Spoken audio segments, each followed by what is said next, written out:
వికారాబాద్ జిల్లా తాండూరు మున్సిపల్ పరిధిలోని ఆదర్శనగర్ కాలనీ మురికి కూపంగా మారింది. ఇటీవలే కురిసిన భారీ వర్షాలకు కాలనీలోని పార్కు వద్ద గుంతల్లో భారీగా వర్షపు నీరు చేరడంతో పరిసర ప్రాంతాలు కంపు కొడుతున్నాయి. అంతేకాకుండా దోమలకు నిలయాలుగా మారడంతో దోమకాటుకు పలువురు కాలనీవాసులు రోగాల బారిన పడుతున్నారు. ముళ్ల పొదలు, చెట్లు, పిచ్చి మొక్కలు ఏపుగా పెరగడంతో విషపు పురుగులు సైతం తిరుగుతున్నాయని స్థానికులు ఆందోళన వ్యక్తం చేస్తున్నారు. ఇప్పటికైనా మున్సిపల్ అధికారులు తగు చర్యలు తీసుకోవాలని స్థానికులు డిమాండ్ చేస్తున్నారు.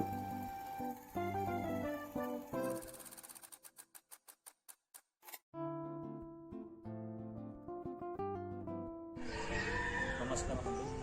మా ఆదర్శనగర్ కాలనీలో దోమల బిడ్డ చాలా ఎక్కువ ఉంది. దానికి కొంచెం మున్సిపల్ వాళ్ళు యాక్షన్ తీసుకొని పార్కింగ్ కానీ ఇంకేదైనా డ్రైనేజ్ క్లీన్ చేస్తే బాగుంటుంది. మా కోరిక.